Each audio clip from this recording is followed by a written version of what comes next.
안녕하세요. 스포츠 알려주는 남자입니다. 오늘은 9월 3일 월드컵 예선 4경기 알아보겠습니다. 최근 흐름과 경기 예상, 그리고 최종 코멘트까지 준비했습니다. 영상은 매일 고정적인 시간에 업로드되니 구독과 좋아요 부탁드리며 국내외 전경기 유료 분석 자료와 최종 조합은 조건 없이 스알람 멤버방에서 무료로 드리고 있습니다. 적중률 높은 정보 공유 소통방을 찾으셨다면 고정 댓글 확인하시고 바로 입장하세요. 자, 그럼 경기 분석 시작하겠습니다. 첫 번째 경기는 9월 3일 1시에 시작하는 이란 대 시리아 경기입니다. 먼저 이란 살펴보겠습니다. 이전 2차 예선서 6승 2패를 거두며 조 1위로 최종 예선에 진출했습니다. 득실 차만 플러스 32일 만큼 압도적인 흐름이었습니다. 이번 최종 예선서 유력한 1위 후보로 꼽힙니다. 시작부터 힘의 차이를 보여주겠다는 의지입니다. 최정예 멤버를 소집했습니다. 특히 최전방 공격수들 파괴력이 상당합니다. 주포 자한바크슈가 일선에서 활동량을 넓히며 잘 버텨주고 있고, 측면의 타레미와 아즈문이 빠른 발과 결정력을 앞세워 공격 포인트 생산에 심혈을 기울입니다. 이들의 시너지가 올라온 상태입니다. 다득점 성과를 기대해볼 만합니다. 수비도 안정적입니다. 실제로 최근 공식전 4경기에서 단 1실점 허용에 불과했습니다. 4-3-1-1 포메이션 아래서 탄탄한 중앙 라인을 형성해 상대 강공을 유연하게 막아내는데 능합니다. 주력 자원들의 경쟁력까지 갖춰져 있어 대량 실점 위기를 넘겼다 봐도 무방합니다. 시리아 살펴보겠습니다. 상대에 비해 전력이 떨어집니다. 단순 몸과 비교만으로도 9분의 1 수준의 스코어들을 유지하는데 그칩니다. 공수 양면에서 상대에 저항할 부분이 없습니다. 승점 확보조차 힘든 과제입니다. 수비 대처가 힘들 것으로 전망합니다. 중원에 힘을 주고 경기를 풀어가는 스타일입니다. 3-5-2 포메이션 아래서 흐메이세가 중심을 잡고 오마리와 알마우스 등이 주도권 싸움을 팽팽히 가져갑니다. 그러나 작정하고 빠른 빌드업을 통해 전방으로 공격권을 연결하는 이란을 상대로 오히려 배후 공간을 열어주는 악효과를 낼 공산이 큽니다. 이들의 조직적인 움직임이 무너지면 팀 전반적으로 진영이 흐트러진다는 문제 또한 간과하지 못합니다. 상대 공세에 일방적으로 밀릴 확률이 높습니다. 공격 저항 또한 만만치 않습니다. 최전방 공격수 카르빈의 존도가 심하다는 문제점이 있습니다. 현지 언론에선 최근 소속팀서 맹활약하고 있기에 그의 활약에 많은 기대를 걸고 있다고 전하지만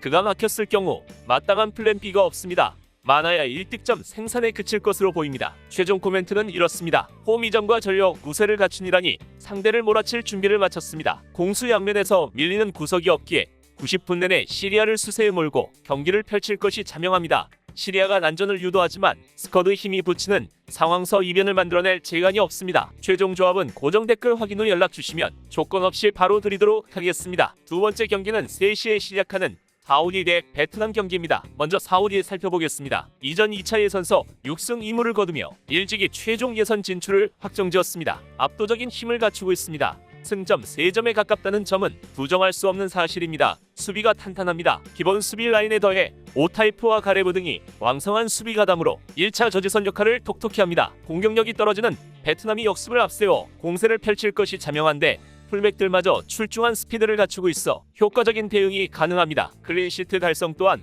허황된 목표가 아닙니다. 공격 또한 날카롭습니다. 수비 성공 후 중원 미드필더들이 꼼꼼한 전개로 점유율을 높이는 동시에 측면으로 공격을 빠르게 전환해 전진성을 더합니다. 이전 2차 예선서 맹활약한 알다오사리와 아라스마리 등이 다시 스쿼드에 포함돼 팀 공격에 상당한 기여를 뽐냅니다. 1에서 2득점 생산엔 차질이 없을 전망입니다. 베트남 살펴보겠습니다. 상대에 비해 전력이 떨어집니다.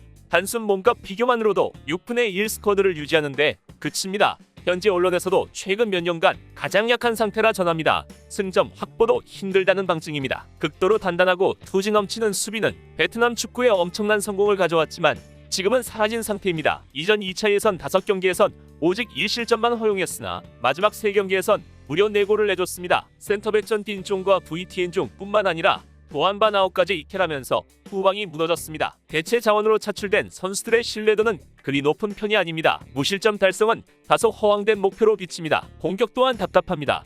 이미 수세에 몰린 경기를 펼칠 것이기에 득점 찬스 자체가 몇 차례 나지 않을 것으로 보입니다. 설상가상으로 의무엔티엔닝이 고립되는 장면이 잦습니다. 미드필드진의 공격 가담이 적절히 이루어지지 않고 그의 동료는 항상 존재감이 희미했기에 스트라이커로서 공격권을 잡는 것조차 힘들 전망입니다. 무득점에 그쳐도 이상한 그림이 아닙니다. 최종 코멘트는 이렇습니다. 홈 이점과 전력 후 세를 앞세운 사우디아라비아가 상대를 몰아칠 준비를 마쳤습니다. 확실한 공수 전력 우위를 갖추고 있기에 90분 내내 베트남을 수세에 몰고 경기를 펼칠 것으로 보입니다. 베트남이 끈적한 경기 운영으로 난전을 꾀하지만 일방적으로 밀리는 경기에서 공격 저항이 녹록지 않습니다. 저항에 실패하며 무너질 그림이 그려집니다. 최종 조합은 고정 댓글 확인 후 연락 주시면 조건 없이 바로 드리도록 하겠습니다. 세 번째 경기는 3시에 시작하는 호주 대 중국 경기입니다. 먼저 호주 살펴보겠습니다. 이전 2차 예선서 8전전승에 압도적인 성적을 내며 일찍이 최종 예선 진출을 확정지었습니다.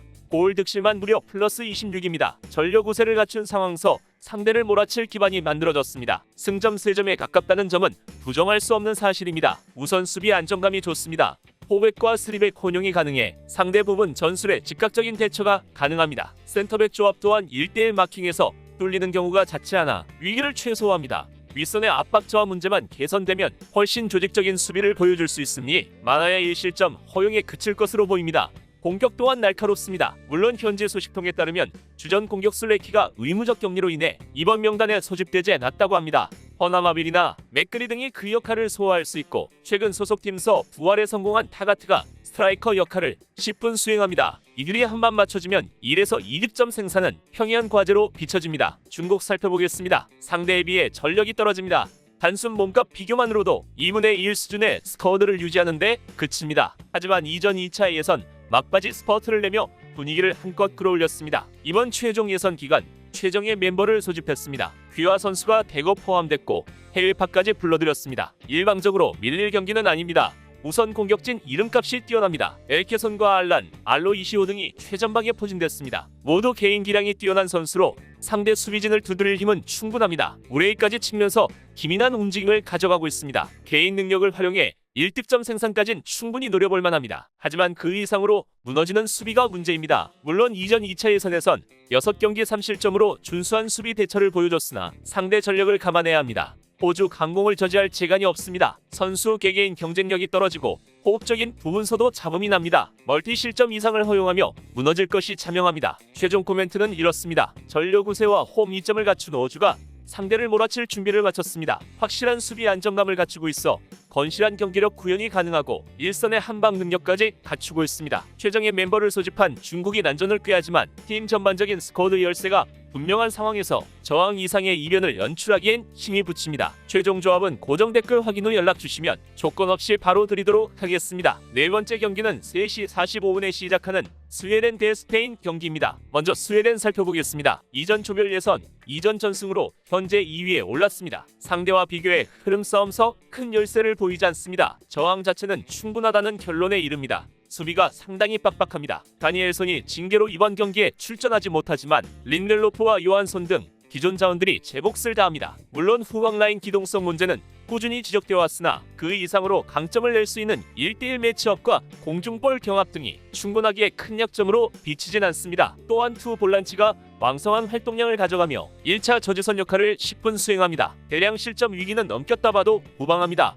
문제는 공격입니다. 상당히 단조로운 공격을 가져갑니다. 대부분 공격이 직선적으로 이뤄집니다. 롱볼과 크로스 비율이 상당히 높습니다. 이삭과 포르스베리 등 여러 공격 자원이 건재하지만 한정적인 공격 옵션을 사용할 수밖에 없다는 한계에 봉착했습니다. 1득점 생산마저 쉽지 않은 목표입니다. 스페인 살펴보겠습니다. 상대에 비해 전력이 좋습니다. 단순 몸값 비교만으로도 4배가량의 스쿼드를 유지합니다. 90분 내내 주도권을 쥐고 경기를 풀어나갈 공산이 높습니다. 승점 3점에 보다 가깝다는 점은 부정할 수 없는 사실입니다. 수비 안정감이 올라왔습니다. 가르시아와 라포르테로 이어지는 센터백 조합이 단단한 후방을 담당하고 알바와 가야 등이 버티는 풀백 라인 또한 민첩한 수비 가담으로 위기를 최소화합니다. 어차피 기본적으로 공격진과 미드필드진 점유율을 높인 상황에서 후방 불안을 덜고 경기를 펼칠 것이 유력합니다. 무실점 달성 또한 무리한 과제가 아닙니다.